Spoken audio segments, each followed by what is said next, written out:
ओम नमो भगवते वासुदेवाय।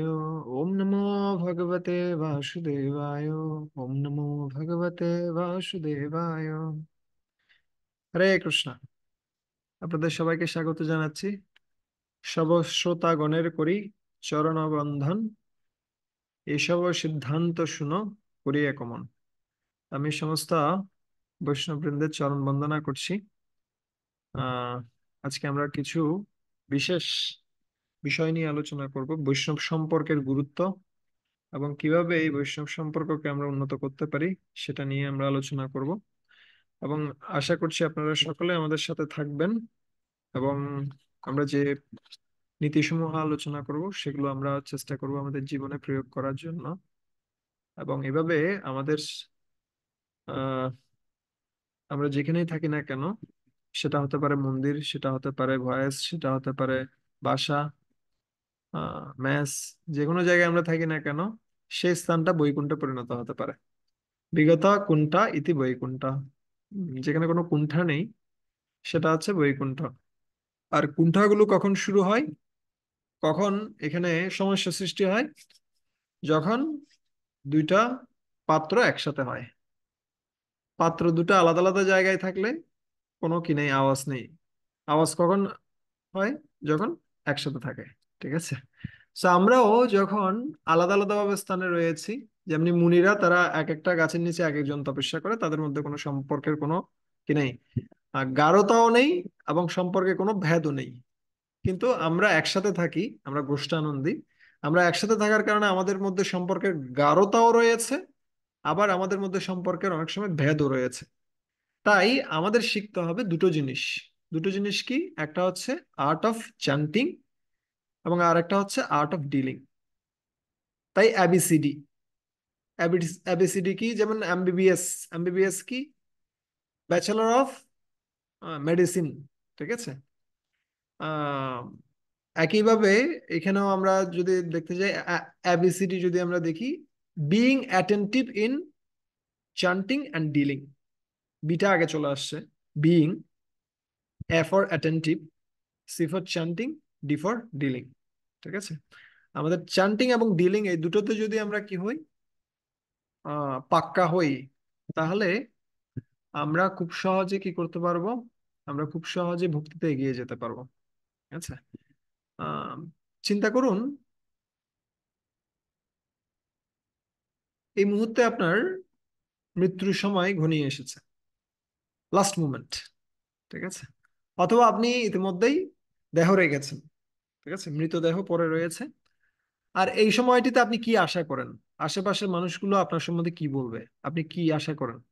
আপনি কি চান ওরা সবাই মিলে বলবে ব্যক্তিটা আসলে একটা বদমাইশ ছিল, এ মারা গেছে, ভালো হয়ে গেছে? নাকি আপনি চাইবেন ব্যক্তিটা আসলে খুব ভালো ছিল, অনেকভাবে আমাকে সাহায্য করেছে, এই ব্যক্তিটা না থাকার কারণে আমি অনেকভাবে ক্ষতিগ্রস্ত হব? ঠিক আছে। এবং এই ব্যক্তিটা আমাকে এভাবে কৃষ্ণ ভাবনাময় করে রেখেছেন। সো কোনটি আপনি পছন্দ করবেন? আপনি চাইবেন যে অন্যরা যেন আপনার উপস্থিতিটা উপলব্ধি করতে পারে। ঠিক একইভাবে আমরা আমাদের জীবনটাকে এমন ভাবে সাজানো উচিত, আমাদের জীবনকে এমন ভাবে সাজানো উচিত যেন আমাদের উপস্থিতিতে অন্যরা সকলে আনন্দ পায়, যেন তারা কখনো দুঃখ না পায়। কিছু কিছু মানুষ রয়েছে, তারা যেখানে যায় সেখানে আনন্দ ছড়ায়। আর কিছু মানুষ রয়েছে, তারা যাওয়ার পর আনন্দ হয়। গেল, এই ব্যক্তিটা গেল, ঠিক আছে, বাঁচলাম আমি। অনেক সময় হয় না? এ ধরনের হয়। একজন ব্যক্তি এসে এত বেশি কথা বলছে, এত বেশি খারাপ খারাপ আচরণ করছে, আমাদের মনে হয় কখন এই ব্যক্তিটা যাবে আর আমি একটু শান্তি পাবো। ঠিক আছে। তো আমাদের সেই ক্যাটাগরির ব্যক্তি হওয়া উচিত নয়। আমাদের কোন ক্যাটাগরির ব্যক্তি হওয়া উচিত? যেখানে যাব আমরা যেন আনন্দ, আমরা যেন শান্তি, সুখ, তৃপ্তি, এই ধরনের ভালো ভালো যে গুণগুলো রয়েছে সেগুলো আমরা ছড়াতে পারি। এবং আমাদের আচরণের মাধ্যমে কি প্রকাশিত হবে? আমাদের আচরণের মাধ্যমে বিনয় প্রকাশিত হবে।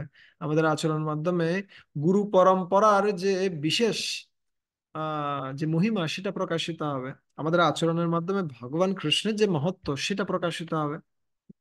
কিন্তু যদি আমাদের আচরণের মাধ্যমে প্রকাশিত হয় যে এই ব্যক্তিটাকে, ওর গুরুটা কে? আমরা অনেক সময় হয় না, যখন কেউ একজন ভালো কিছু করে তখন আমরা জিজ্ঞেস করি ওর গুরুকে। আবার যখন কেউ খারাপ কিছুও করে তখন আমরা জিজ্ঞেস করি ওর গুরুকে।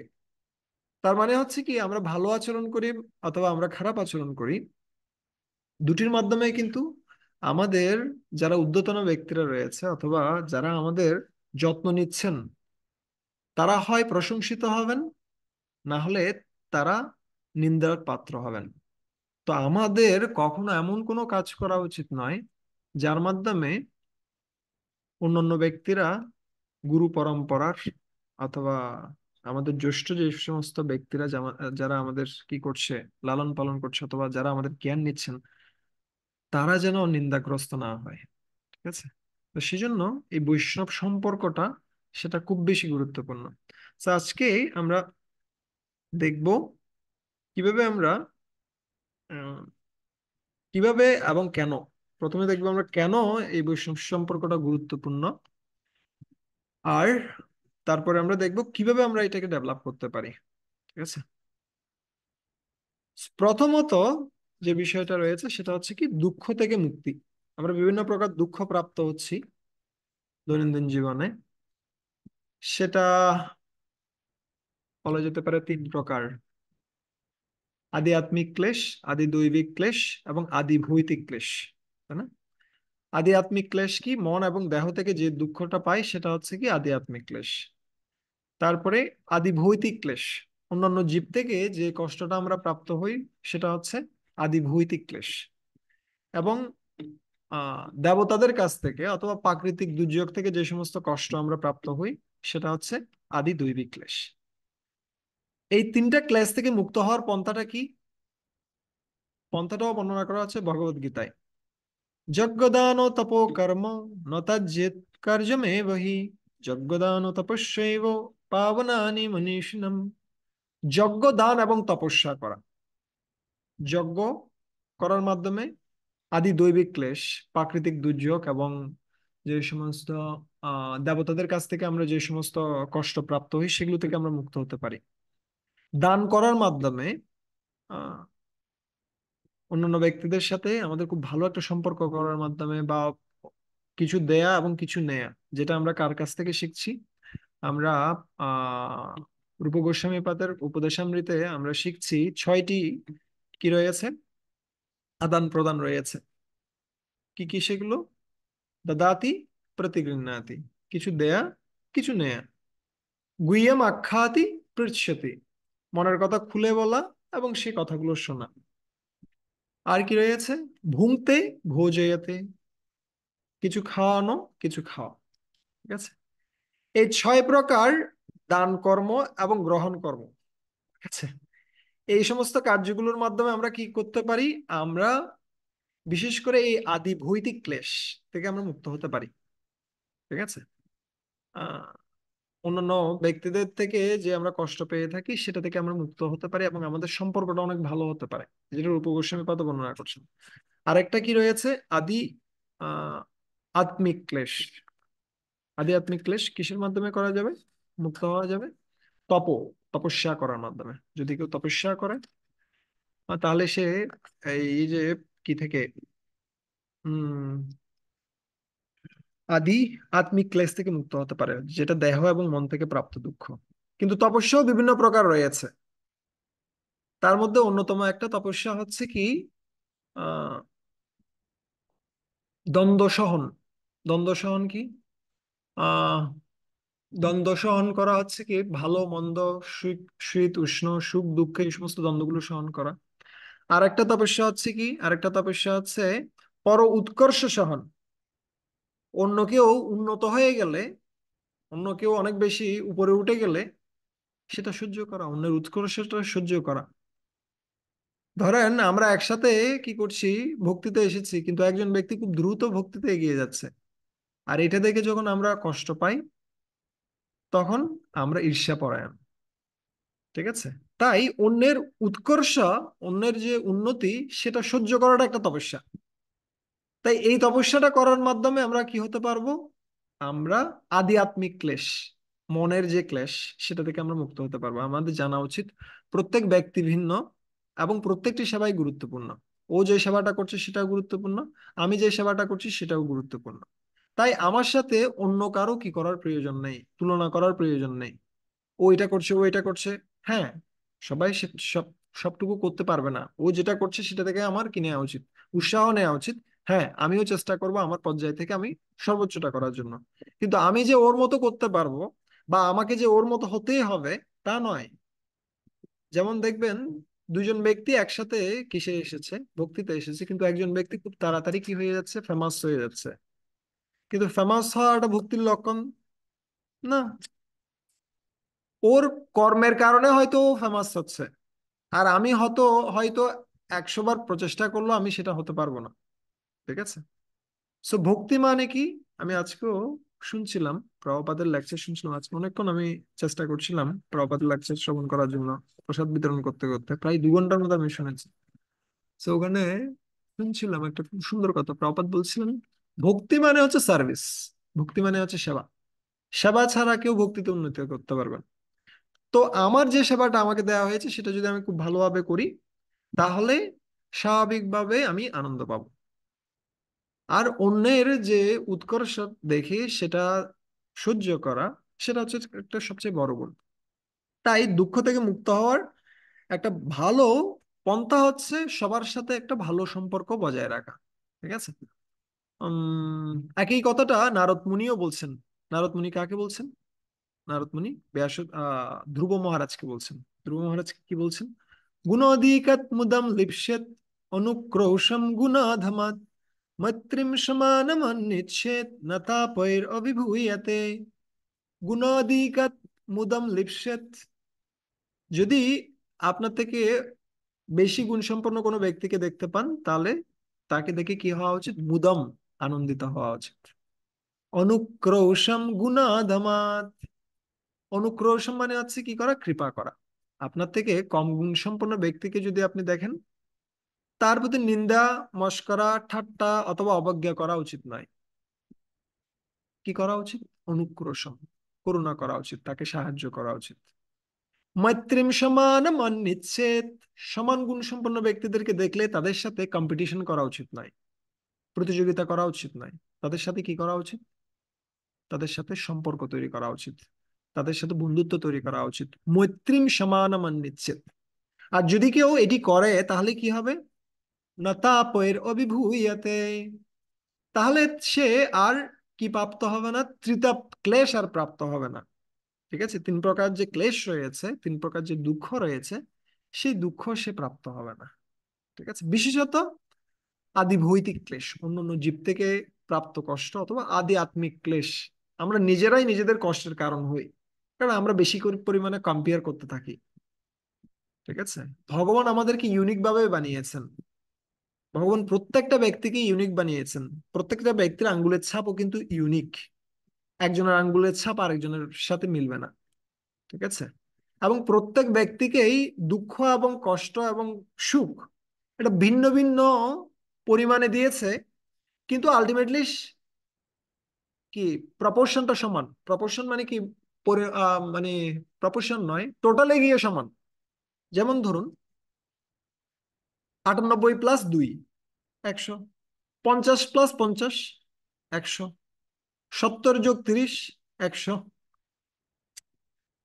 সো বিভিন্নভাবে 100 হতে পারে, কিন্তু আলটিমেটলি 100টাই হচ্ছে। ঠিক আছে। ধরুন কেউ এখন খুব বেশি পরিমাণে দুঃখ পাচ্ছে, কিন্তু সামনে সে সুখ প্রাপ্ত হতে পারে। এখন সে খুব বেশি পরিমাণে ফেমাস, খ্যাতিমান, কিন্তু কিছুদিন পরে ও পড়ে যেতে পারে। বিভিন্ন রকম সিচুয়েশন আছে। আমি দেখেছি আমাদের বাড়িতে একজন ব্যক্তি রয়েছে, খুব ভালো, সব দিক দিয়ে খুব ফেমাস।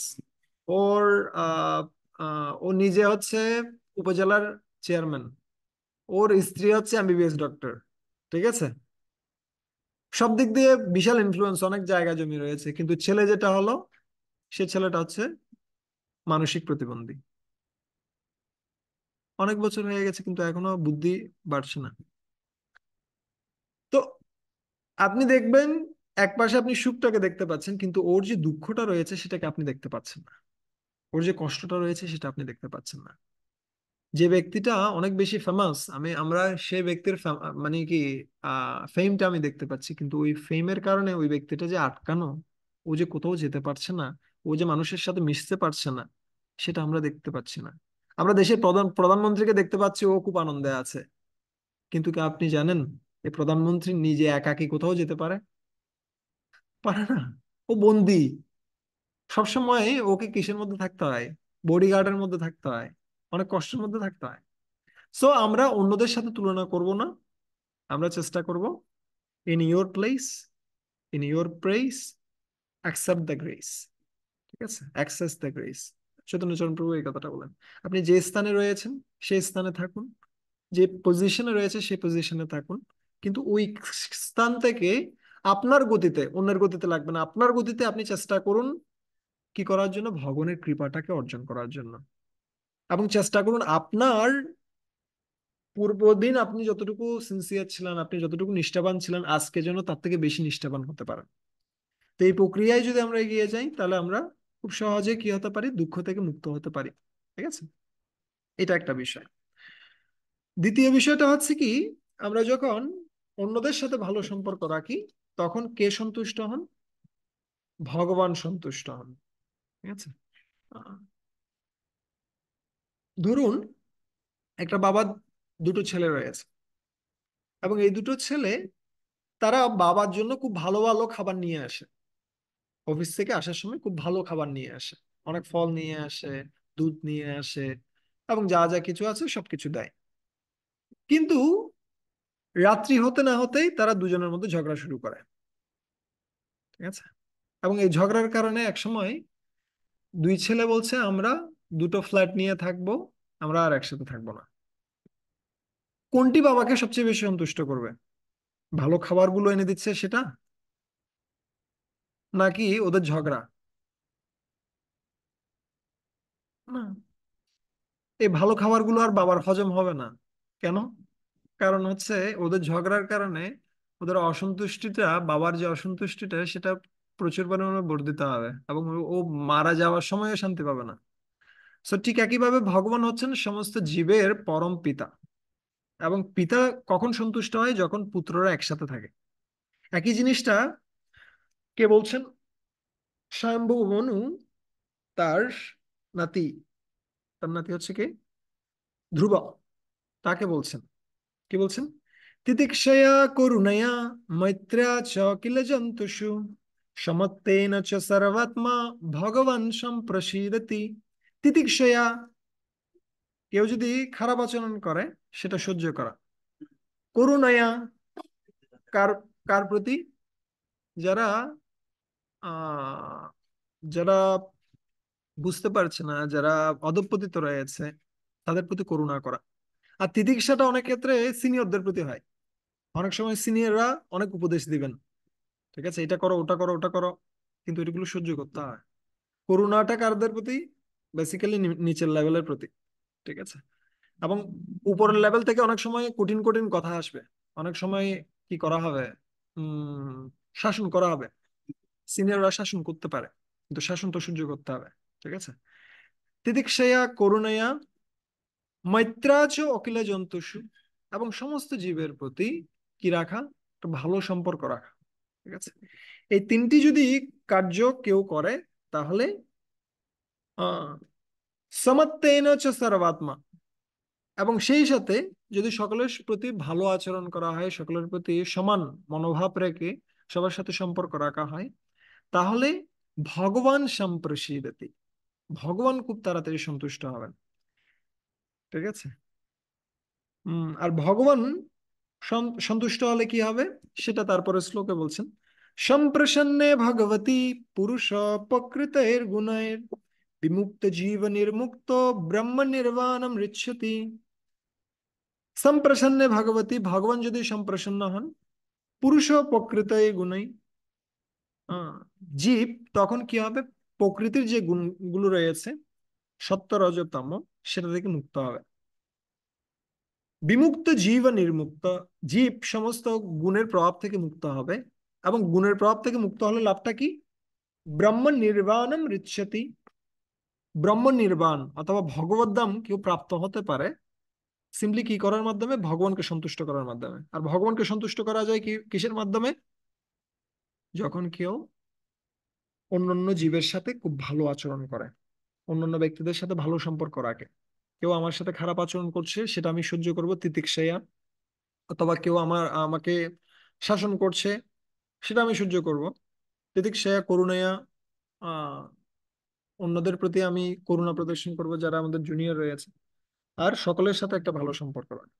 আহ, যারাই রয়েছে মৈত্রী আছে অখিল জন্তুষু মৈত্রী, ভালো সম্পর্ক রাখা, এটা ইকুয়াল লেভেলে বলা যেতে পারে। ঠিক আছে। এর মাধ্যমে ভগবান কি হবেন? সন্তুষ্ট হবেন। আর যখন ভগবান সন্তুষ্ট হয়, তখন আমরা গুণের প্রভাব থেকে মুক্ত হতে পারি। ঠিক আছে। তো এটা কে উপদেশ দিচ্ছেন কাকে? মনু উপদেশ প্রদান করছেন, স্বয়ংভু মনু উপদেশ প্রদান করছেন ধ্রুব মহারাজকে। আচ্ছা।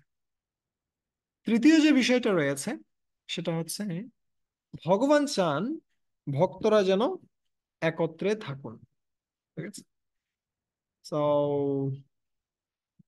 এই জিনিসটা আমরা কিসের ক্ষেত্রে দেখতে পাই? আমরা দেখতে পাই যখন বৃত্তাসুর দেবলোক আক্রমণ করেছে, সেই সময়টিতে সমস্ত দেবতারা, বিশেষ করে ইন্দ্র সহ সমস্ত দেবতারা, তারা গিয়েছেন ভগবানের কাছে।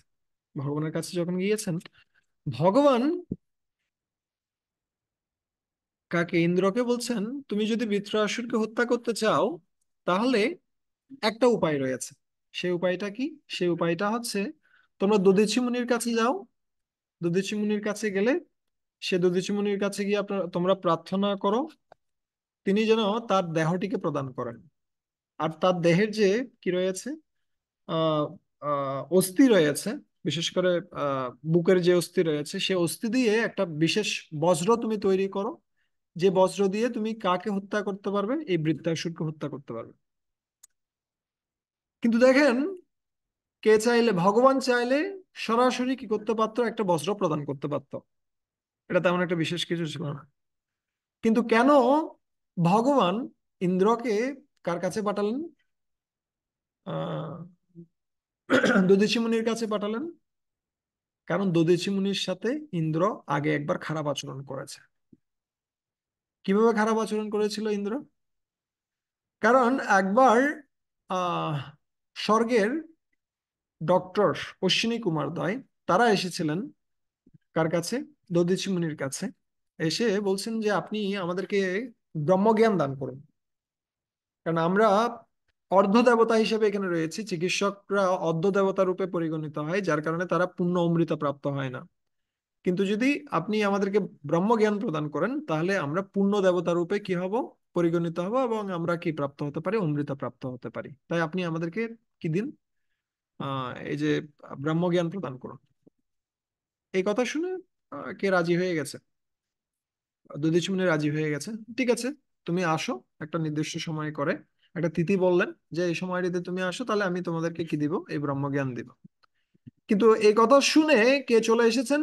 ইন্দ্র চলে এসেছেন। ইন্দ্র এসে দধীচি মুনিকে বলছেন, দধীচি মুনি, তুমি তো আমার কি সম্বন্ধে জানো? আমার নেচার সম্বন্ধে জানো, আমার স্বভাব সম্বন্ধে জানো। আমি যেটা বলি সেটা আমি করি। ঠিক আছে। তুমি এই অশ্বিনী কুমারদেরকে কি দিবে না? ব্রহ্মজ্ঞান দিবে না। যদি তুমি ব্রহ্মজ্ঞান দাও, তাহলে তোমার মাথাটা আমি বজ্র দিয়ে কি করে দেবো? ছাই করে ফেলবো। ঠিক আছে। তো এই কথা শোনার পরে দধীচি মুনি খুব কি হয়ে গেছেন? আহ বিমর্ষ হয়ে গেছেন। তিনি চিন্তা করছেন, আমি একটু ভাগবত ক্লাস দিব, আর এটার জন্য আমার আমার যদি মাথাটা চলে যায় তাহলে কি হবে? সো এই ক্লাস দিয়েছে, না দেয়াই তো ভালো। এখন সেই সময়টিতে কারা এসেছেন আবার? এই অশ্বিনী কুমার দ্বয় এসেছেন। তারা এসে আহ কাকে বলছেন? দধীচি মুনিকে বলছেন, হে দধীচি মুনি, আপনি আপনি কৃপাপূর্বক আমাদেরকে ব্রহ্মজ্ঞান দিন। তখন দধীচি মুনি সব ঘটনা খুলে বলছেন যে আমি দিতে চাই, কিন্তু ইন্দ্র এসে আমাকে এটা বলেছেন। তখন অশ্বিনী কুমার দ্বয় বললেন যে ঠিক আছে, ইন্দ্র আপনার মাথা কাটার আগে আমরা আগেই আপনার মাথাটা কেটে নিচ্ছি। বলছে, কি হলো? কি বলো তুমি? বলছে, হ্যাঁ, আপনার মাথাটা কেটে নিয়ে আমরা প্রিজার্ভ করে রাখবো রেফ্রিজারেটরে। ঠিক আছে। আর আপনার মাথার ওখানে আমরা একটা হর্ষ, কিসে, একটা অশ্ব বা ঘোড়ার মাথা লাগিয়ে দিল। আর ইন্দ্র যখন ক্রোধান্বিত হয়ে আপনাকে হত্যা করতে আসবে, সে সময়টিকে তে কি করবে, আপনার যে ঘোড়ার মাথা সেটাকে সে ধ্বংস করে দেবে। তখন আমরা আপনার অরিজিনাল মাথাটা লাগিয়ে দেব। আর আপনি আমাদেরকে কি করতে পারেন, আপনার সেই অশ্বের যে কি রয়েছে, মুখ রয়েছে, সেই অশ্বের মুখ থেকে কি দিতে পারেন, জ্ঞান প্রদান করতে পারেন, কোনো সমস্যা নেই, আমরা সেই জ্ঞান প্রাপ্ত হব। সো দধিচি মুনি রাজি হয়ে গেছে। ব্রাহ্মণের স্বভাবটা হচ্ছে এরকম, ব্রাহ্মণ তার নিজের জীবন দিয়ে হলেও কি করতে চায়, ভগবানের বাণী প্রচার করতে চায়। শিলা প্রভুপাদ এই শ্লোকের যে তাৎপর্য, সেখানে তিনি যীশু খ্রিস্টের কথা বলছিলেন এবং হরিদাস ঠাকুরের কথা বলছিলেন। উভয়েই ভগবানের বাণী প্রচার করার জন্য নিজের জীবন দিতে প্রস্তুত ছিলেন। তো একই ঘটনাটা আমরা দেখতে পাচ্ছি কার ক্ষেত্রে, দধিচি মুনির ক্ষেত্রে। তিনি আহ, রাজি হয়ে গেলেন, তার মাথাটা আগে কেটে নিয়ে সেখানে ঘোড়ার মাথা লাগানো হলো। তিনি জ্ঞান প্রদান করলেন, ব্রহ্মজ্ঞান। আর এইটা দেখে কে, ইন্দ্র খুব ক্রোধান্বিত হয়ে সেখানে এসে কি করলো, তার যে আহ অশ্বের মাথা ছিল সেটাকে ধ্বংস করে ফেলেছেন। উনি দেখেন নিজে এটা কিসের মাথা, ধ্বংস করে ফেলেছেন। আর সে সময়টিতে অশ্বিনী কুমার দয় এসে তার যে অরিজিনাল মাথা সেটা লাগিয়ে দিয়েছেন এবং সার্জারি টার্জারি করে সব সেট আপ করে দিয়েছেন। ঠিক আছে, তারা তারা স্বর্গের চিকিৎসক, তাদের পক্ষে অসম্ভব কিছু নয়। সো এইখান থেকে কার সাথে কার, দধিচি মুনির সাথে ইন্দ্রের সাথে একটা খারাপ সম্পর্ক তৈরি হয়ে যায়। এবং ভগবান বিষ্ণু চাইছিলেন যে এই খারাপ সম্পর্কটা না থাকুক, ওদের মধ্যে যেন খুব ভালো একটা সম্পর্ক থাকুক। কিন্তু এখানে দোষটা কার, দোষটা হচ্ছে ইন্দ্রের। তাই ইন্দ্রের কি হওয়া উচিত, দধিচি মুনির কাছে গিয়ে ছোট হওয়া উচিত। তাই ভগবান বিষ্ণু এই আয়োজনটা করেছেন যে যখন তারা গিয়ে কার কাছে, আহ তারা গিয়ে যখন বিষ্ণুর কাছে প্রার্থনা করছেন বৃত্তাসুরকে হত্যা করার জন্য, তখন ভগবান বিষ্ণু সরাসরি কোনো কি দেননি, এটা থেকে মুক্ত হওয়ার কোনো উপায় প্রদান করেননি। বরং তিনি কার কাছে পাঠিয়েছেন, তিনি পাঠিয়েছেন সেই ব্যক্তির কাছে যার প্রতি ইন্দ্র অপরাধ করেছে পূর্বে। ঠিক আছে। সো এখান থেকে আমরা একটা শিক্ষা প্রাপ্ত হই, ভগবানের কাছে আপনার অ্যাচিভমেন্ট গুলো, আপনার বড় বড় অর্জনগুলো খুব বেশি গুরুত্বপূর্ণ নয়। ভগবানের কাছে সবচেয়ে বেশি গুরুত্বপূর্ণ হচ্ছে আপনি অন্যদের সাথে কিরকম আচরণ করছেন। এখানে কিছুদিন আগে উম গৌর গোপাল প্রভুর কি হয়েছিল, বার্থডে হয়েছিল, ওনার 50তম বার্থডে। সেখানে ওনার গুরুদেব রাধানাথ মহারাজ, উনি একটা কথা, খুব সুন্দর একটা কথা বললেন ওনাকে, সমস্ত ভক্তরা ছিলেন। তো উনি বলছেন যে তুমি বছরে 350টা ফ্লাইটে করে বিভিন্ন জায়গায় কি করো, ভ্রমণ করো, অনেক ব্যক্তির মাঝে প্রচার করো, অনেক কিছু তুমি করছো, তোমার লক্ষ লক্ষ ফলোয়ার রয়েছে। এগুলো আমাকে যতটা যতটা না ইমপ্রেস করে বা আকৃষ্ট করে, সেটার থেকে আমি সবচেয়ে বেশি আকৃষ্ট যে তোমার প্রতি সমস্ত ভক্তরা খুব খুশি। আশ্রমের সমস্ত ভক্তরা, সমস্ত কংগ্রেগেশনের ভক্তরা, তারা তোমার আচরণ দেখে খুব বেশি অনুপ্রাণিত। তুমি তাদের সাথে খুব ভালো আচরণ করছো, তুমি তোমার অহংকারটা তাদের সামনে কি করছো না, প্রকাশ করছো না, এবং সবসময় বিনীতভাবে তাদের সেবা করার প্রচেষ্টা করছো। এটা হচ্ছে তোমার অর্জন। তোমার অর্জন নয় এই বড় বড় কিগুলো, ফেম পপুলারিটি গুলো। সো একইভাবে আমরা এখানে দেখতে পাচ্ছি ভগবান বিষ্ণু, তিনি কোনটিকে গুরুত্ব প্রদান করছেন, তিনি গুরুত্ব প্রদান করছেন সম্পর্ককে। তিনি গুরুত্ব প্রদান করছেন না আপনি কত বড় পোস্টে রয়েছেন সেটা। ইন্দ্রের যে পোস্ট সেটা অবশ্যই দধিচিমনির থেকে অনেক উপরে। তথাপি তিনি পোস্টের চেয়েও কিসে পছন্দ করেন, তিনি পছন্দ করেন ভক্তটা অন্যদের সাথে কি আচরণ করছে। ঠিক আছে। তাই এখানেও খুব সুন্দর একটা কথা রয়েছে, সকলেই সম্মান করিতে শকতি, দেহনাথ যথাযথ, তবে তো গাইব হরিনাম সুখে, অপরাধ হবে হত। যখন আমরা সকলে, প্রত্যেক ব্যক্তির প্রতি সম্মান আমরা প্রদর্শন করতে পারবো, যার যতটুকু যোগ্য প্রাপ্ত হওয়ার, তাহলে আমরা কি হতে পারবো, তাহলে আমরা সবসময় হরিনাম করতে পারবো। ঠিক আছে, যেটা আমরা পরবর্তীতেও দেখবো আমাদের ভক্তিতে কিভাবে সহযোগিতা করে। উম কিন্তু আজ এই পয়েন্টটাতে আমরা যে বিষয়টা দেখলাম, ভগবান চান আমরা সবসময় কিসে থাকি, আমরা যেন একত্রিত থাকি। আহ, এটা সবসময় কাকে সন্তুষ্ট করে, ভগবানকে সন্তুষ্ট করে। এবং যখন আমরা একত্রিত থাকি তখন কি হয়? তখন অধর্মের যে প্রসার সেটা রোধ হয়। ঠিক আছে। হম। এটা কে বলছিলেন? এটা ব্রহ্মাজি বলছিলেন। কাকে? পৃথু মহারাজকে বলছিলেন। পৃথু মহারাজ 100টি যজ্ঞ করার প্রচেষ্টা করছিলেন। আর যখন 100টি যজ্ঞ করছেন, 100তম যজ্ঞটি যখন সম্পাদিত হচ্ছে সে সময়টিতে বারবার এসে কে বাধা প্রদান করছেন? ইন্দ্র এসে বাধা প্রদান করছেন।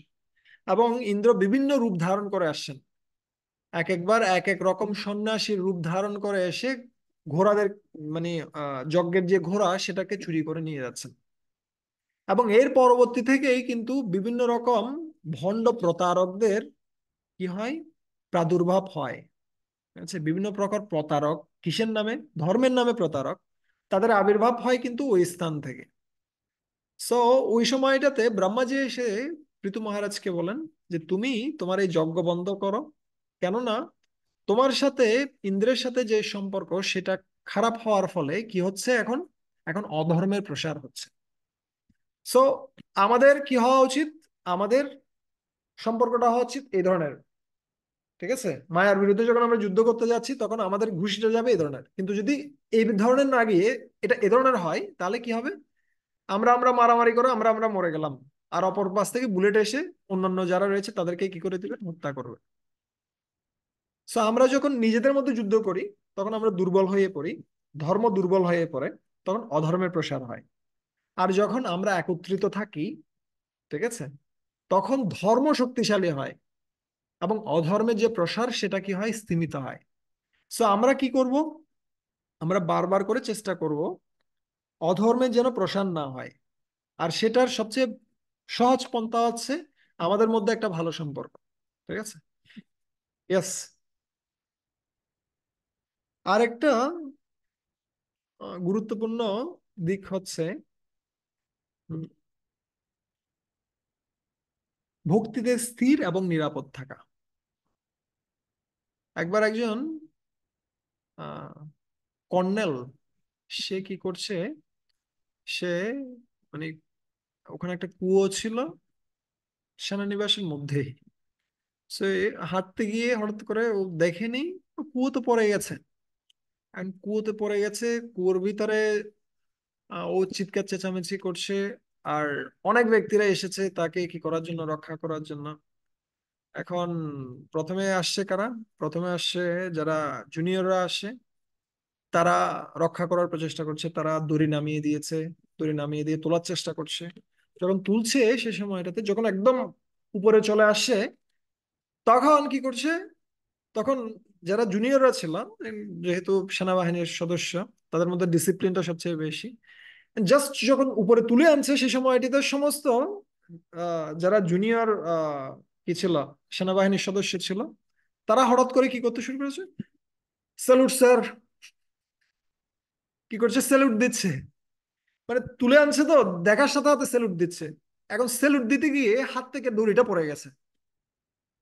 এখন আবার সে নিচে পড়ে গেল। এখন কি হবে গতি? এ তোলার কোনো উপায় পাওয়া যাচ্ছে না। এখন সিনিয়ররা আসে, সিনিয়ররা এসে তোলার চেষ্টা করছে বিভিন্ন ভাবে। ঠিক আছে। তারা দড়ি ফেলে দিল, দড়ি ফেলে দিয়ে তোলার চেষ্টা করছে, তুলছে তুলছে তুলছে তুলছে। একদম উপরে যখন উঠে আসছে সে সময়টিতে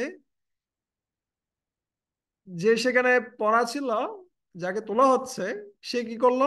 সে স্যালুট দিয়ে দিল। Salute sir! কিন্তু স্যালুট দিতে গিয়ে ও কি ছেড়ে দিয়েছে? দড়িটা ছেড়ে দিয়েছে। আবার সে পড়ে গেছে কোথায়? গর্তে। আবার সে কুয়াতে পড়ে গেছে। এখন কি করা যাবে? ওর সমপর্যায়ে যারা কর্নেল ছিল তারা এসেছে। তারা এসে দড়ি ফেললো। দড়ি ফেলে ওকে টেনে তুলে কি করছে? ওই কুয়া থেকে বের করলো। এই গল্পটা আমি কি জন্য বললাম? আমাদের যারা জুনিয়ররা রয়েছে তারা সবসময় আমাদেরকে সম্মান দেবে। তারা সবসময় জি হুজুর জি হুজুর জি হুজুর জি হুজুর করবে। এবং যা বলবেন তাতেই কি বলবে? ঠিক আছে। হ্যাঁ, একদম ঠিক আছে, একদম ঠিক আছে। কোনো সমস্যা নেই, কোনো সমস্যা নেই, সব ঠিক আছে। আপনি যা বলেন সব ঠিক। সো এটা আমাদের জন্য একদিকে ভালো বলতে পারেন, কিন্তু আসলে একটা বিপজ্জনক পরিস্থিতি সবসময় কাদের সাথে থাকা? জুনিয়রদের সাথে থাকা। আর যখন আমরা সিনিয়রদের সাথে থাকি, সেখানে একদিকে আমাদের সাথে সম্পর্কটা হচ্ছে কি? সম্পর্কটা হচ্ছে একটা করুণার সম্পর্ক। অনেক সময় সিনিয়ররা অনেক সময় যখন আমাদের আহ খারাপ দোষগুলো দেখেন, অনেক সময় অত বেশি কি করেন না, অত বেশি গুরুত্ব প্রদান করেন না। কিছু কিছু সময় ভুল ধরিয়ে দেন, কিন্তু বেশিরভাগ সময় চিন্তা করেন আবার আমি যদি বারবার ভুল ধরিয়ে দিই তাহলে ও আবার কি হয়ে যেতে পারে, ও আবার আমার প্রতি বিরক্ত হয়ে যেতে পারে। তাই আস্তে আস্তে ও বেড়ে উঠুক, এত ভুল দেখিয়ে দেওয়ার প্রয়োজন নেই। হ্যাঁ, অনেক সময় ক্ষমা করে দেন। কিন্তু আমাদের সমান পর্যায়ে যে সমস্ত ব্যক্তিরা রয়েছে তারা কিন্তু ক্ষমা করে দিবে না। তারা ভুল দেখার সাথে সাথে আমাদেরকে কি করবে, সংশোধন করবে। তাই সবচেয়ে সেফ পজিশন হচ্ছে কোথায়, যেখানে আমাদের ইকুয়াল ভক্তরা রয়েছে, সমপর্যায়ের ব্যক্তিরা রয়েছে, সেটা হচ্ছে সবচেয়ে নিরাপদ স্থান। কিভাবে বুঝবো অন্য ব্যক্তিটা আমার ইকুয়াল? কিভাবে আমি বুঝবো? কিভাবে বুঝবো? বুঝার সবচেয়ে সহজ পন্থা হচ্ছে সে কি করবে, আমাকে ফিডব্যাক প্রদান করবে। ঠিক আছে? আমাকে তোষামোদ করবে না, বরঞ্চ কি দিবে, বিভিন্ন সময়ে বলবে এটা ঠিক হচ্ছে না, ওটা ঠিক হচ্ছে না, ওটা ঠিক হচ্ছে না, এগুলো ঠিক করুন। ঠিক আছে? ভুল হওয়ার সাথে সাথে কি করবে, ফিডব্যাক দিবে। আর ফিডব্যাকটাকে যদি আমি আমার উপকারের জন্য গ্রহণ করে আমি যদি তার সাথে ভালো সম্পর্ক রাখতে পারি, বুঝতে হবে আমি সবসময় নিরাপদ। একবার ইসকনের একজন বড় একজন সন্ন্যাসী, তার আহ, অনেক অনুসারীরা সহ, একজন বড় লিডার, তাদের অনুসারীরা সহ তারা কি হয়ে গেছিল, মানে এক প্রকার ইসকন থেকে বের হয়ে গিয়েছিল। ঠিক আছে? আর ওই সময়টিতে আরেকজন আরেকজন বড় লিডার, তিনি গিয়ে ওই সন্ন্যাসীকে প্রস্তাব দিচ্ছেন আপনারা আবার কিসে আসুন, আবার ইসকনে ফিরে আসুন। এখন উনি কি করছেন, উনি শিষ্যদের সাথে পরামর্শ করছেন আমার কি ফিরে যাওয়া উচিত কিনা। এখন অন্যান্য শিষ্যরা বলছেন না না, আমরা এমনিতে অনেক ভালো আছি, আমাদের আর ফিরে যাওয়ার প্রয়োজন নেই ইসকনে। ঠিক আছে, আমরা এমনিতেই খুব ভালো আছি। তখন এই সন্ন্যাসী অথবা এই বড় লিডার, তিনি বলছেন তার শিষ্যদেরকে যে দেখো, তোমাদেরকে সংশোধন করার জন্য আমি আছি, তোমাদেরকে আশ্রয় দেওয়ার জন্য আমি আছি, কিন্তু আমাকে আশ্রয় দেওয়ার জন্য কে আছে? আমার দোষগুলো বের করে দেওয়ার জন্য কে আছে? আমার দোষগুলো বের করে দেওয়ার জন্য কেউ নেই। তোমরা আমার দোষগুলো কখনো দেখবে না।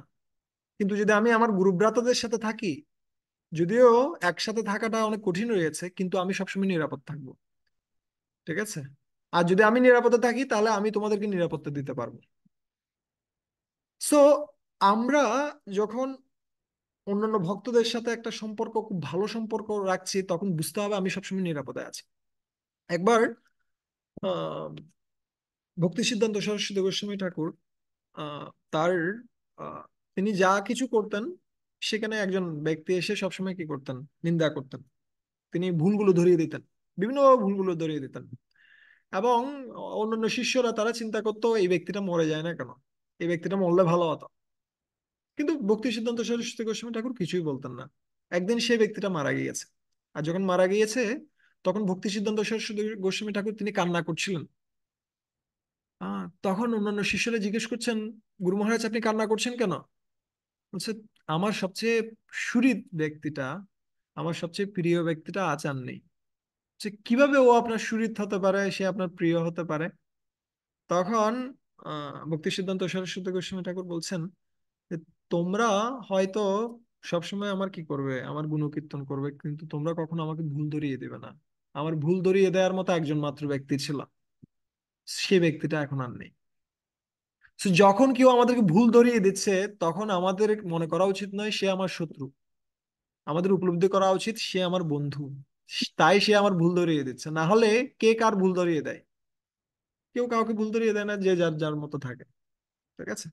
সো আমাদের মাথায় রাখা উচিত সবসময়, হুম, আমাদের যে ইকুয়াল রিলেশনশিপটা, সমপর্যায়ের ভক্তদের মধ্যে যে সম্পর্কটা, সমপর্যায়ের ব্যক্তিদের মধ্যে যে সম্পর্কটা, সেটা সবসময় আমাদেরকে কি করবে, আমাদেরকে সেফ রাখবে। ঠিক আছে? আমার এখনো মনে পড়ে, কয়েক মাস আগে আমি কি করছিলাম, আমি অনলাইনে একটা ক্লাস দিচ্ছিলাম। তাদেরকে, বরিশালের কিছু ভয়েস স্টুডেন্ট, তাদেরকে career building balancing and career building বা এই ধরনের একটা টপিক নিয়ে, কিভাবে স্টাডি এবং কিসের মধ্যে ভক্তির মধ্যে ব্যালেন্স করা যায়। এটা নিয়ে আমি একটা ক্লাস দিচ্ছিলাম। এবং ওই ক্লাসে কি করছে, আমার একটা বন্ধু এখানে, আমার ব্যাচের একটা ফ্রেন্ড, সেও অনলাইনে ঢুকে গেছে, কেমনে কেমনে লিঙ্ক পেয়েছে, ও ঢুকে গেছে এবং ও পুরো ক্লাস শুনেছে। এবং ক্লাস শেষে কি হলো, বরিশালের যে সমস্ত ভক্তরা ছিল তারা খুব প্রশংসা করছে, খুব ভালো হয়েছে, এটা হয়েছে, ওটা হয়েছে, বিভিন্ন ভাবে কি করছে, প্রশংসা করছে।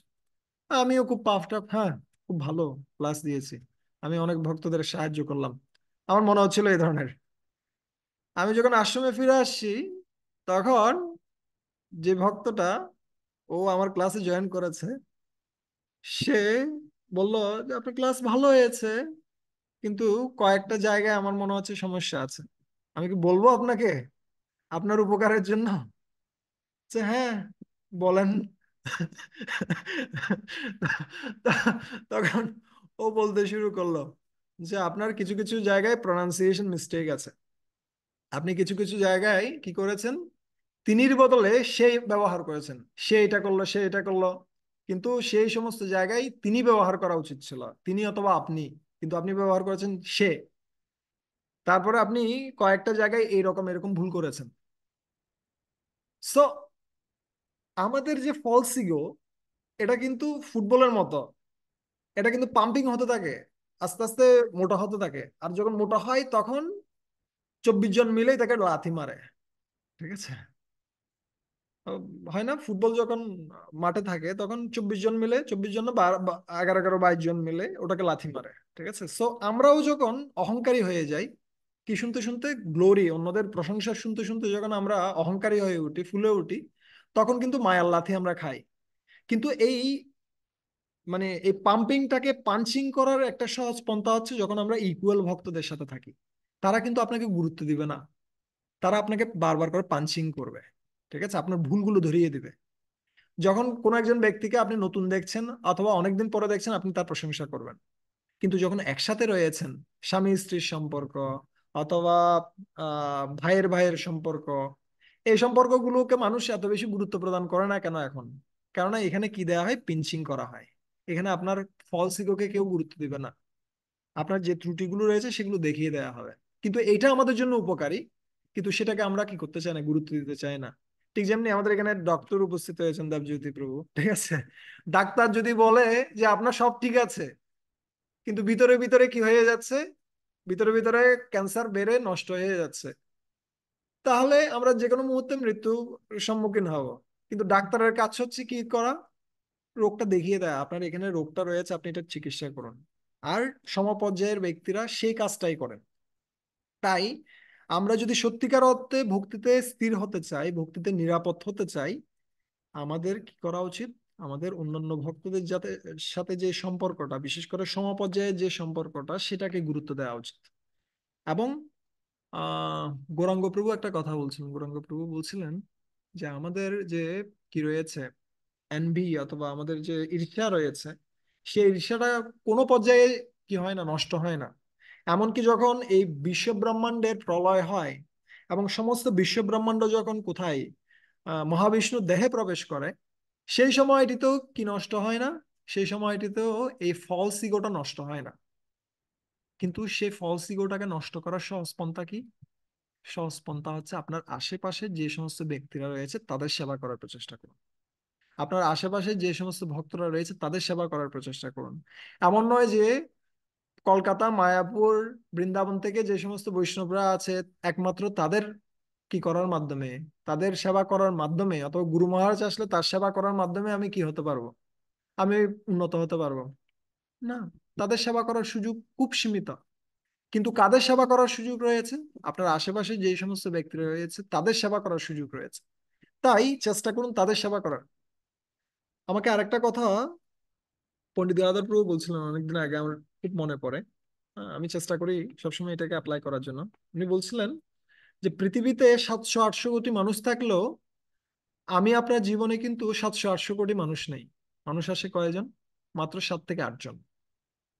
কিন্তু এই 7 থেকে 8 জন ব্যক্তিকে যদি আপনি জয় করতে পারেন, তাহলে আপনি পৃথিবীকে জয় করে ফেলেন। এই 7 থেকে 8 জন ব্যক্তির সাথে যদি আপনি ভালো সম্পর্ক তৈরি করতে পারেন, তাহলে আপনি সারা পৃথিবীর সাথে ভালো সম্পর্ক তৈরি করে ফেললেন। ঠিক আছে?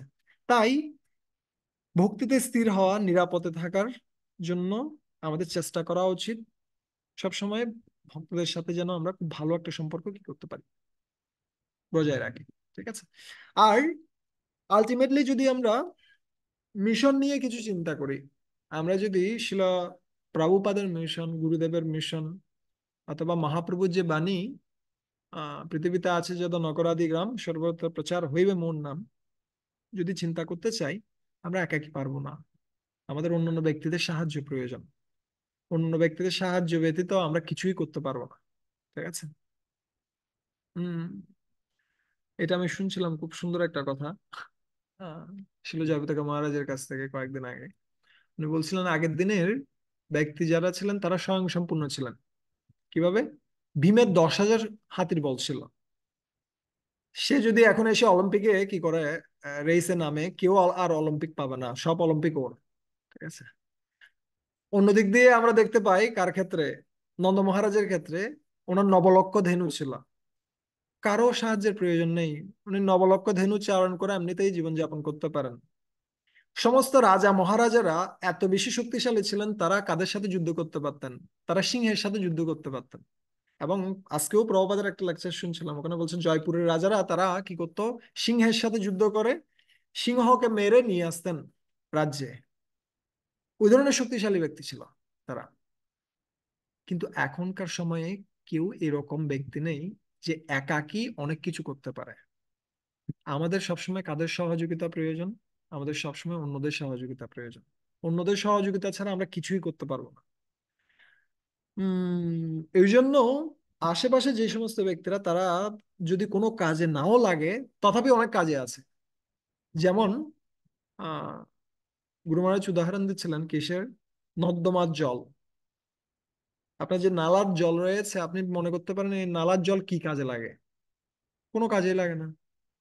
না, এটাও কাজে লাগে। কি কাজে লাগে? যখন ঘরে আগুন লাগে, তখন ওই নালার জল দিয়ে কি করা যায়? এই আগুন নেভানো যায়। ঠিক আছে?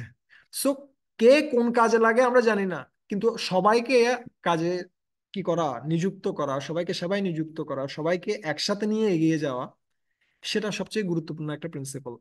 আর আমরা একাকী কি হতে পারি না, কনিষ্ঠ থেকে মধ্যম, মধ্যম থেকে উত্তম হতে পারি না। আমাদেরকে যদি কনিষ্ঠ থেকে মধ্যম অধিকারীর লেভেলে যেতে হয়, তাহলে আমাদের আশেপাশে যে সমস্ত ব্যক্তি রয়েছে তাদের সবাইকে নিয়ে আমাকে কি করতে হবে? কনিষ্ঠ থেকে মধ্যমে আসতে হবে, মধ্যম থেকে উত্তমে যেতে হবে। কেন? কারণ যদি আমরা একাকী উঠতে চাই মধ্যমে, তাহলে কি হবে? অন্যান্য ব্যক্তিগুলো আমাদেরকে টেনে ধরবে, আমাদেরকে উঠতে দিবে না। সো শুধুমাত্র নিজের চেতনাটাকে উন্নত করাটাই যথেষ্ট নয়। আমাদের আশেপাশের যে সমস্ত ব্যক্তিরা রয়েছে কমিউনিটির, সবার চেতনাকে উন্নত করাটা গুরুত্বপূর্ণ। তাই একজন ব্যক্তির 1,000 স্টেপের চেয়ে 1,000 ব্যক্তির একটা স্টেপ গুরুত্বপূর্ণ। ঠিক আছে? সো আমরা যখন একসাথে রয়েছি, একসাথে যখন আমরা কাজ করছি, তখন আমরা একদিকে একে অপরকে সহযোগিতা করছি, অন্যদিকে আমরা কি করছি? আমরা উভয়ে মিলে আমরা গুরুদেবকে সহযোগিতা করছি। ঠিক আছে? আহ একই ধরনের কথা, আর একটা সুন্দর কথা আমি শুনছিলাম কিছুদিন আগে। মানে বলছে, যখন গুরু ভ্রাতারা একে অপরকে সহযোগিতা করেন কৃষ্ণ ভাবনাময় হতে, তখন গুরুদেবের যে ভার সেটা লাঘব হয়। ধরেন দুটো শিষ্য রয়েছে, একজন শিষ্য আরেকজন শিষ্যকে সাহায্য করছে কৃষ্ণ ভাবনাময় হতে, তাহলে কি হচ্ছে? গুরুদেবের যে কি রয়েছে, ভার রয়েছে, সেটা লাঘব হচ্ছে। আর গুরুদেবের শক্তি বর্ধিত হচ্ছে কি করার জন্য? আরো বেশি প্রচার করার জন্য। আর যদি কি হয়, দুটো শিষ্য তারা যদি নিজেদের মধ্যে মারামারি করে, তাহলে কি হবে? গুরুদেবের যে শক্তি রয়েছে প্রচার করার জন্য, গুরুদেবের যে শক্তি রয়েছে অন্যদের কাছে কৃষ্ণ ভাবনা পৌঁছে দেওয়ার, সেই শক্তিটা হ্রাসপ্রাপ্ত হচ্ছে। সো আমরা কি গুরুদেবের শক্তিকে বর্ধিত করব, নাকি আমরা গুরুদেবের শক্তিকে হ্রাস করব? চয়েসটা আমাদের। কিন্তু আমরা যদি একত্রে থাকি, বর্ধিত হবে গুরুদেবের শক্তি। আর যদি আমরা কি থাকি, আলাদা আলাদা থাকি, তাহলে গুরুদেবের যে শক্তি সেটা আস্তে আস্তে কি হবে?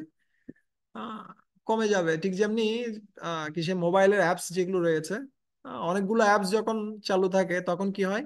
তখন আস্তে আস্তে কিগুলো খুব তাড়াতাড়ি কিন্তু ব্যাটারি ড্রেন হয়ে যায় খুব তাড়াতাড়ি, দেখবেন যে মোবাইলের চার্জ চলে গেছে। ঠিক আছে, কেন চলে যাচ্ছে? কারণ অনেকগুলো অ্যাপ চলছে একসাথে। অনেক সময় দেখবেন অনেকগুলো অ্যাপ খুব বেশি পরিমাণে কি টানে, ব্যাটারির চার্জ টানে। সো কোন অ্যাপটা আমাদের চালু রাখাটা গুরুত্বপূর্ণ, কোন অ্যাপটা চালু রাখা গুরুত্বপূর্ণ নয়, সেটা আমাদেরকে দেখতে হবে। একই জিনিসটা আমরা দেখতে পাই কার ক্ষেত্রে? কৃষ্ণ সুদামার সম্পর্কের ক্ষেত্রে। কৃষ্ণ সুদামা তারা যখন কি করছে, গুরুদেবের সন্তুষ্টির জন্য যখন তারা কাটতে যাচ্ছে, তখন একদিকে তারা কি করছিল, তারা একদিকে নিজেদেরকে একজনের হাত একজন ধরে রাখছিল, অন্যদিকে তারা কি করছিল, যে কাঠগুলো কাটা হয়েছে সেগুলো ধরে রাখছিল। সো দুটো জিনিস আমাদের একসাথে প্রয়োজন, একদিকে আমাদের মিশন, অন্যদিকে আমাদের রিলেশন। ঠিক আছে, গুরুদেবের সন্তুষ্টির জন্য, বৈষ্ণবদের সন্তুষ্টির জন্য, ভগবানের সন্তুষ্টির জন্য কিছু করা, সেটা হচ্ছে মিশন। আর সমপর্যায়ের ব্যক্তিদের মধ্যে রিলেশন। এই মিশন এবং রিলেশন যখন ঠিক রয়েছে, তখন আমরা সঠিকভাবে ভক্তিতে এগিয়ে যাচ্ছি। কিন্তু যদি শুধু রিলেশন ঠিক আছে, একজনের সাথে একজনের সম্পর্ক খুব ভালো আছে, কিন্তু আমরা ভক্তি করছি না, আমাদের সম্পর্কটা কিসের ভিত্তিতে? আমি তোমার পিট মেসেজ করব, আমি তোমার কি করব, তোষামত করবো, তুমি আমার তোষামত করবে। সম্পর্ক ভালো আছে, কিন্তু এই সম্পর্কের মাধ্যমে কি হচ্ছে না, মিশন এগিয়ে যাচ্ছে না। আর শুধুমাত্র মিশন রয়েছে, রিলেশন নেই। যেমন আমরা যখনই দেখা হচ্ছে তখন শুধুমাত্র কি নিয়ে করছি, কথা বলছি, এই বুক ডিস্ট্রিবিউশন এত করতে হবে, ওটা করতে হবে, ওটা করতে হবে, ওটা করতে হবে। কিন্তু আমি ব্যক্তিটার যে সম্পর্ক, ব্যক্তিটার যে 16 মালা জপ হচ্ছে কিনা, ব্যক্তিটার ভালোভাবে গ্রন্থ অধ্যয়ন হচ্ছে কিনা, ব্যক্তিটার ফিজিক্যাল, শারীরিক, মানসিক, আবেগীয় যে প্রয়োজনগুলো সেগুলো মেটানো হচ্ছে কিনা, সেই বিষয়গুলোতে যখন আমরা গুরুত্ব দিচ্ছি না, তখন মিশনও দুর্বল হয়ে যাবে। তাই আমাদের এই দুটোর মধ্যে সম্পর্ক খুব ভালো একটা সামঞ্জস্য রাখা প্রয়োজন। একদিকে আমাদের মিশন, গুরুদেবের সন্তুষ্টি অথবা ভগবানের সন্তুষ্টি, অন্যদিকে আমাদের রিলেশন। দুটির মধ্যে যখন একটা ভালো সম্পর্ক হবে, সামঞ্জস্য হবে, তখন সেখানে কি থাকবে, একটা খুব সুন্দর প্রগতি হবে। হ্যাঁ, ঠিক আছে। সো আমরা আজকে এই 6টা পয়েন্ট নিয়ে মোটামুটি আমরা আলোচনা করলাম। আমরা আগামী দিন দেখব আহ, কিভাবে আমরা এই যে সম্পর্ক, বৈষ্ণব সম্পর্ক, সেটাকে কি করতে পারি, ডেভেলপ করতে পারি। সেটা নিয়ে আমরা বিস্তারিতভাবে দেখব। আমরা প্রায়োগিক দিকটা দেখব। আজকে আমরা দেখছিলাম গুরুত্বটা। আহ, ঠিক আছে, এগুলো জাস্ট কয়েকটা দিক আমি বর্ণনা করলাম, এছাড়াও আরো অনেকগুলো বিষয় রয়েছে, আপনারাও কিছু শেয়ার করতে পারেন আপনাদের মতামত গুলো। আর যদি কোনো প্রশ্ন থাকে তাহলে আপনারা জিজ্ঞেস করতে পারেন আজকের যে আলোচনা সেটার মধ্যে থেকে। সো সংক্ষেপে যদি আমরা বলতে চাই, যদি একটা সামারি আমরা টানতে চাই, যা কিছু আলোচনা করা হলো, আর যদি একটা সামারি আমরা টানতে চাই, আহ আমাদের মূল যে লক্ষ্য রয়েছে, আহ ভগবানের সন্তুষ্টি, বৈষ্ণবদের সন্তুষ্টি, সেটা অর্জন করার সবচেয়ে সহজ পন্থাটা হচ্ছে কি করা, আমাদের আশেপাশে যে সমস্ত ব্যক্তিরা রয়েছে তাদের সাথে একটা ভালো কি করা, সম্পর্ক স্থাপন করা। আর আলটিমেটলি আমরা এটা নিয়েও আমরা আলোচনা করছিলাম যে যদি আমরা সত্যিকার অর্থেই হরিনাম করতে চাই, তাহলে আমাদের কি করতে হবে, আমাদের খুব ভালো একটা সম্পর্ক অবশ্যই বজায় রাখতে হবে। ঠিক আছে, সকলেই সম্মান করিতে সকতি, দেহ নাথ যথাযথ, তবে তো গাইব হরিনাম সুখে, অপরাধ হবে হত। যদি আমরা সত্যিকার অর্থে অন্যদেরকে সম্মান প্রদান করি, অন্যদের সাথে সম্পর্ক ভালো রাখি, তাহলে একমাত্র কি হতে পারে, তাহলে আমরা একমাত্র হরিনাম কীর্তনের অধিকারী হতে পারি, না হলে সেটা সম্ভব নয়। তাই being attentive in chanting and dealing, ABCD. Being, বিটা আগে চলে আসছে, A for attentive, in chanting and dealing. Chanting এ অ্যাটেন্টিভ হওয়া এবং ডিলিং এ, অন্যান্য ব্যক্তিদের সাথে ডিলিং করার ক্ষেত্রে অ্যাটেন্টিভ হওয়া, এই দুটো জিনিস যদি আমরা করি, নির্ঘাত আমরা কি হব, আমরা ভক্তিতে এগিয়ে যাব। ঠিক আছে, কারো না করে নিন্দা, কৃষ্ণ কৃষ্ণ বলে, অজেয় চৈতন্য সে, হেলায় জয় করে। ঠিক আছে, যদি কেউ অন্য কারো নিন্দা না করে, শুধুমাত্র কৃষ্ণ কৃষ্ণ বলতে থাকে, ভগবান কৃষ্ণের নাম গুণকীর্তন করতে থাকে, তাহলে সে অজেয় চৈতন্য, যে চৈতন্যকে জয় করা যায় না, কঠিন তাকে সন্তুষ্ট করা, কিন্তু তাকে হেলায় জয় করতে পারে, হেলায় জয় করতে পারে সিম্পলি। ঠিক আছে, সো অনেক ধন্যবাদ। হরে কৃষ্ণ। কারো যদি কোনো প্রশ্ন থাকে তাহলে হ্যান্ড রেজ করতে পারেন। প্রকাশ প্রভু, আপনার কোনো প্রশ্ন রয়েছে? হ্যাঁ, আনমিউট করেন। আনমিউট করেন, তাহলে শোনা যাবে।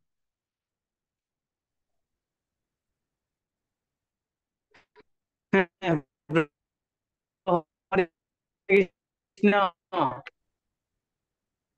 বুঝা যাচ্ছে না, নেটওয়ার্ক ডিস্টার্ব করছে হয়তো আমার এখানে, না হলে আপনার ওখানে। হ্যাঁ প্রভু, আমি আপনারটা শুনতে পাচ্ছি প্রভু। ওকে, হ্যাঁ বলেন এখন। কেমন আছেন প্রভু? হ্যাঁ, ভালো। অনেকদিন পর আপনাকে দেখলাম, ভালো লাগছে। হ্যাঁ প্রভু, অনেকদিন পর। না, ওই দিনে তো কোনো কথা হলো না বাসায়, হ্যাঁ, চিটাঙে। হ্যাঁ। ও সুস্থ হয়েছে এখন? প্রভু আমি আসলে লিঙ্ক, রমেশ এখন সুস্থ হয়েছে? সুস্থ হয়েছে। উম, একটু আজকে বাসা থেকে মার্কেটে গেছে, ওই ঢাকা ইউনিভার্সিটির ফর্ম পূরণ করার জন্য। এই,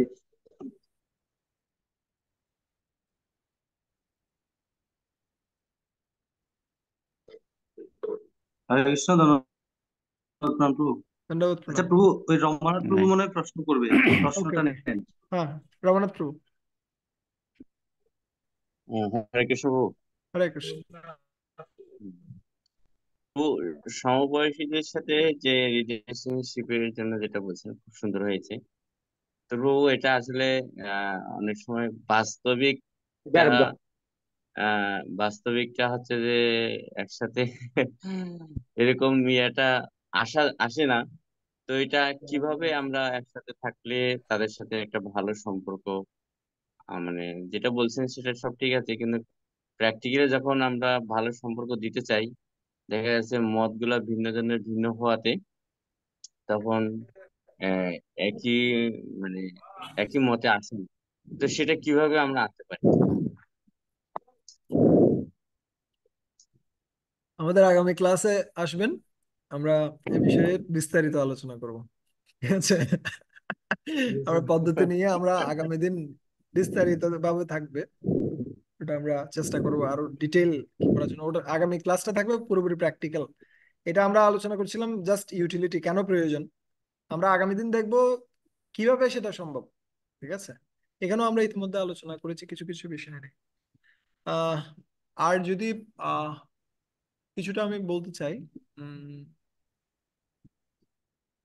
বিশেষত এক একজন ব্যক্তির এক একটা কি থাকতে পারে, উম এক এক এক একজনের মতামত, ধারণা বা এক একজনের মানসিকতা এক এক রকম। এটা স্বাভাবিক। কিন্তু আমাকে দেখতে হবে ওই ব্যক্তিটার মধ্যে কি ভালো গুণ রয়েছে। ঠিক আছে? কমন কি কি বিষয় রয়েছে, যে বিষয়গুলোতে আমরা এক হতে পারি। ধরেন আমি এবং আপনার মধ্যে যদি কি কি এক রয়েছে আমি যদি দেখতে যাই, আপনিও তিলক পরেন, আমিও তিলক পরি। ঠিক আছে? আপনারও মাথা মুন্ডিত, আমারও মাথা মুন্ডিত। ঠিক আছে?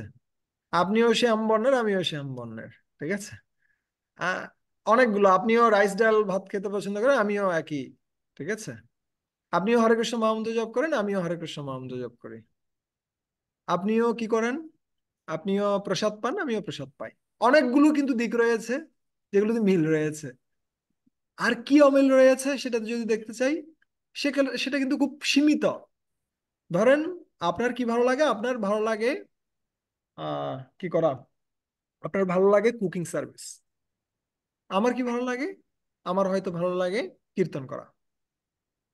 পার্থক্যটা তৈরি হয়ে গেল। ঠিক আছে? কিন্তু এতগুলো যে বিষয়ে মিল রয়েছে সেগুলো আমরা দেখছি না।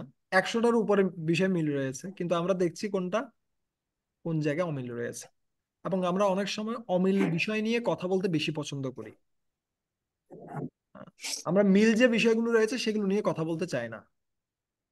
ঠিক আছে? যার কারণে আমাদের সম্পর্কগুলো খারাপ হয়। কিন্তু যদি যে বিষয়গুলো মিল রয়েছে সেগুলো নিয়ে যদি আমরা কথা বলি, বা অন্য ব্যক্তির যে সমস্ত বিষয়ে ইন্টারেস্ট রয়েছে এবং আমারও যে এখানে সামান্য ইন্টারেস্ট রয়েছে, দুটির মধ্যে যেখানে মিল হচ্ছে সেই বিষয়গুলো নিয়ে যদি আমরা কথা বলি, সম্পর্ক নষ্ট হওয়ার কোনো চান্স নেই। কিন্তু আমরা বিশেষ করে কোন বিষয়গুলো নিয়ে কথা বলি যেখানে অমিল রয়েছে, যেগুলো আমি আমি পছন্দ করি না অন্যের অন্যের চরিত্র থেকে, সেই বিষয়গুলো নিয়ে আমরা কথা বলি। একবার একজন মহারাজ, উনি কি করছেন, আহ ওনাকে ওনার শিষ্য জিজ্ঞেস করছেন, মহারাজ আপনি কিভাবে ওই ভক্তটার সাথে ভালো সম্পর্ক রাখেন?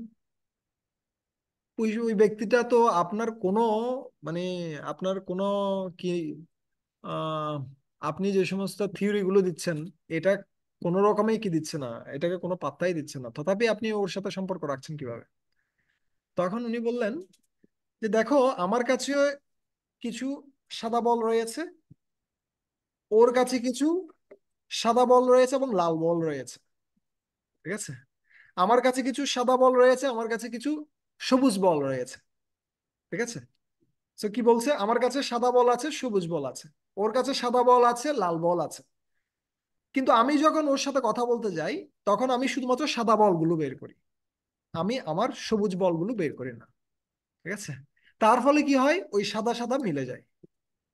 ঠিক আছে, আর যদি ও লাল বলগুলো বের করতে চাই, তখন আমি ওগুলো নিয়ে কোনো কমেন্ট করি না। বুঝে গেল? বুঝেন না এখনো? তার মানে হচ্ছে, যে বিষয়গুলো কমন রয়েছে, ধরেন এই ভক্তটা বিগ্রহ আরাধনা করতে পছন্দ করে, যখন কথা বলছিল অপর ভক্তটা, উনি খুব সুন্দর বিগ্রহের আরাধনা করেন। ঠিক আছে, খুব বিগ্রহের পূজা, খুব আহ পূজা করা বা বিগ্রহকে সাজানো, এই সমস্ত বিষয়গুলো নিয়ে উনি খুব বেশি পছন্দ করেন।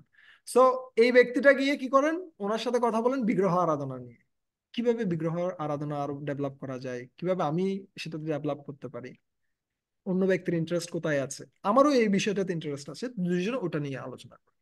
তার মাধ্যমে কি হতে পারে, সম্পর্কটা গাঢ় হতে পারে। কিন্তু যদি ও যে বিষয়টা পছন্দ করে না, বা ও যে বিষয়টাতে পটু নয়, আপনি ওই বিষয়টাকে বারবার যখন সামনে আনবেন, তখন কিন্তু সেখানে কি সৃষ্টি হবে, সমস্যার সৃষ্টি হতে পারে। এটা একটা দিক আমি বর্ণনা করলাম, আরো অনেকগুলো দিক হতে পারে। সম্পর্কটা আসলে আহ মানব সম্পর্ক হচ্ছে সবচেয়ে জটিল। এটা কখনো আপনি কিসে আনতে পারবেন না, একটা নির্দিষ্ট মডেলের মধ্যে আনতে পারবেন না যে এটা করলেই আপনার সম্পর্ক ভালো থাকবে। না, এটা বলার কোনো সুযোগ নেই। ম্যাচুরিটি মানে হচ্ছে কোন জায়গায়, কোন পরিস্থিতিতে, কোন সময়ে কি বললে অন্যরা শুনবে, এবং কিভাবে শুনলে অন্যরা বলবে, এই পদ্ধতিটা অবলম্বন করা। ঠিক আছে, আমি কি বললে অন্যরা সন্তুষ্ট হবে, আর কিভাবে যদি আমি শুনি ওরা বলতে চাইবে, আমাদের সাথে সম্পর্কটা ভালো থাকবে, এটা বুঝতে পারাটা হচ্ছে ম্যাচুরিটি এক প্রকার। ঠিক আছে রমনাথ প্রভু, আমি জাস্ট চেষ্টা করলাম। পরিমল প্রভু, আপনার কোনো প্রশ্ন রয়েছে?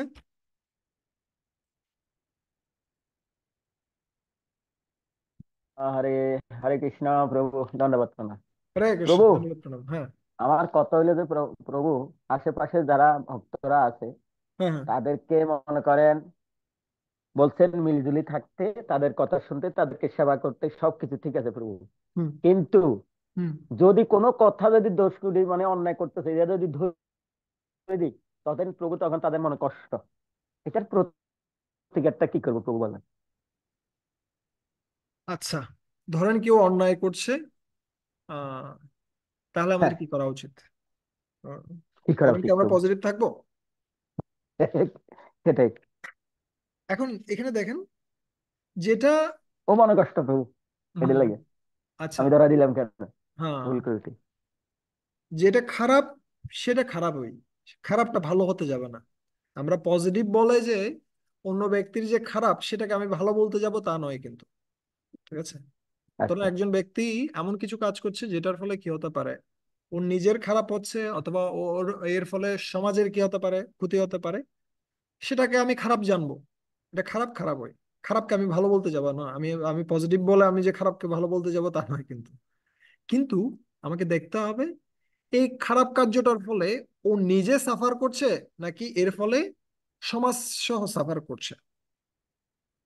মানে ও যে ও খারাপ কার্যটা করছে, এর ফলে ও ও এর এর ফলে কি শুধুমাত্র ও ক্ষতিগ্রস্ত হবে, নাকি এর ফলে সমাজও ক্ষতিগ্রস্ত হয়? যদি শুধুমাত্র ও ক্ষতিগ্রস্ত হয়, যেমন যেমন কেউ কি করছে, ধরুন ধূমপান করছে, সিম্পল, আমরা আশেপাশে অনেক ব্যক্তিকে দেখতে পাচ্ছি, এর ফলে কি হচ্ছে, বেসিক্যালি ও ক্ষতিগ্রস্ত হচ্ছে। সো আরেকটা পর্যায়ে যদি আমি দেখি, কেউ একজন চুরি করছে, অথবা কেউ একজন অন্যকে হত্যা করছে, এর ফলে শুধুমাত্র ও ক্ষতিগ্রস্ত হচ্ছে না, ও অন্যকেও ক্ষতিগ্রস্ত করছে। দুটোর মধ্যে কিন্তু পার্থক্য রয়েছে। যখন কেউ নিজেকে ক্ষতিগ্রস্ত করছে, সেই সময়টিতে আমি ওকে সংশোধনী দিতেও পারি, নাও দিতে পারি। যদি আমার খুব বেশি আপন ব্যক্তি হয়, ওকে বুঝিয়ে বললে শুনবে, তাহলে আমি বললে আমি বলতে পারি। আর যদি দেখি যে আমার কথা বললে লাভ নেই, বললে শুধুমাত্র সম্পর্কটা নষ্ট হবে, তাহলে বলার প্রয়োজন নেই। আপনি এমন কোনো ব্যক্তির কাছে যান যে ব্যক্তি বললে শুনবে, তাকে গিয়ে বলুন, সে যেন ওকে বলে। ঠিক আছে? এটা হচ্ছে যখন বিষয়টা শুধুমাত্র ব্যক্তিগত ক্ষতির কারণ। ব্যক্তি, ওকে, আচ্ছা, কিন্তু যখন সামাজিক, ঠিক আছে প্রভু। যখন এটার প্রভাবটা কিসে পড়ছে, সমাজে পড়ছে হ্যাঁ, অথবা সমাজ একটা যখন দৃষ্টিভঙ্গিতে, অর্গানাইজেশনে হ্যাঁ। পড়ছে, হ্যাঁ। যখন কোনো একটা হ্যাঁ। প্রতিষ্ঠানকে এফেক্ট করছে এই ভুলটা, আচ্ছা। বা ওর যে খারাপ হ্যাঁ, আচরণটা, ওর ভুলটা। যে হ্যাঁ, আচরণটা, সেটা সেটাই। যখন অর্গানাইজেশনকে এফেক্ট করছে, তখন কি করা উচিত? তখন হুম। ইমিডিয়েটলি কি করা উচিত? এটাকে সংশোধন করা উচিত। কিন্তু সেক্ষেত্রেও আমাকে চিন্তা করা উচিত, এটার এটা আমি করতে পারবো না। যদি আমি করার মতো যোগ্য হই তাহলে আমি করতে পারি। যদি আমার সেই ধরনের পজিশন থাকে। পজিশন কি? ফার্স্ট অফ অল লিডার, না হলে প্যারেন্টস, পিতামাতা, না হলে হচ্ছে শিক্ষক। এই তিন ধরনের ব্যক্তি কি করতে পারে? সংশোধনী দিতে পারে। আপনি যদি এই তিন প্রকার ব্যক্তির মধ্যে যদি কোনো প্রকারেই না হন, তাহলে বেটার এই বিষয়টাকে এই তিন প্রকার ব্যক্তির কাছে নিয়ে যান, তারা এটাকে সংশোধন করবে। কিন্তু কখনো এটাকে কি করতে পারবো না আমরা, মানে পুষতে পারবো না, আমরা বলতে পারবো না না না থাকুক, সমস্যা নেই, না।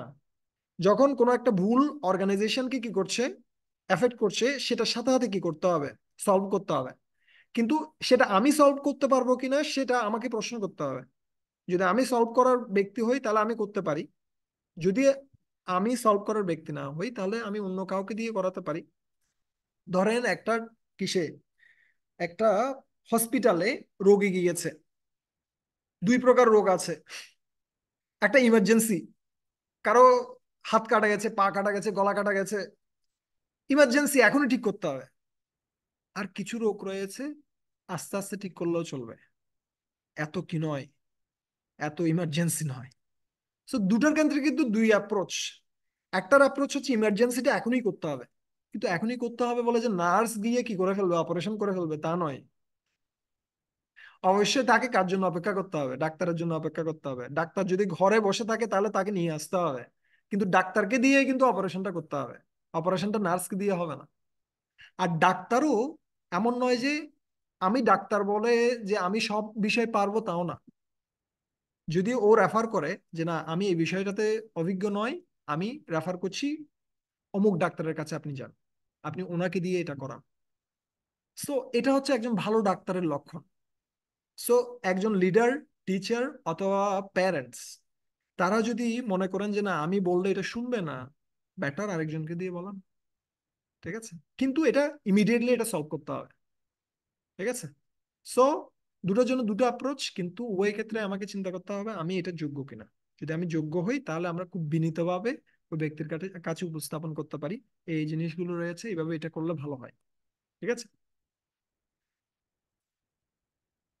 সন্তুষ্ট পরিমল প্রভু?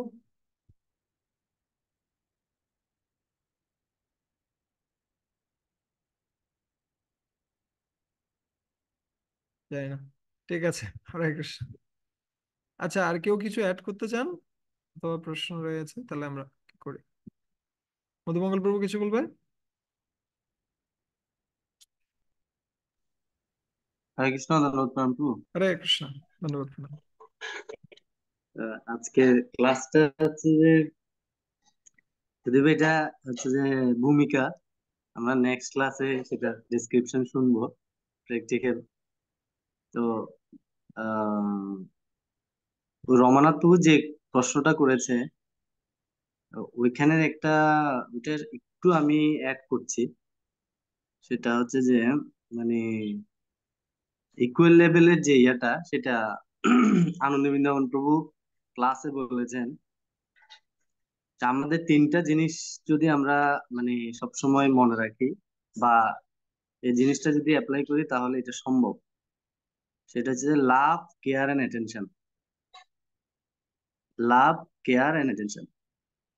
তো আমাদের যারা ইকুয়াল লেভেলের ভক্তরা রয়েছে, বিশেষ করে আমরা যারা ভয়েসে থাকি, যদি বা আমার রমনাথ প্রভুর সাথে থাকার অনেক সৌভাগ্য হয়েছিল 2-3 বছর।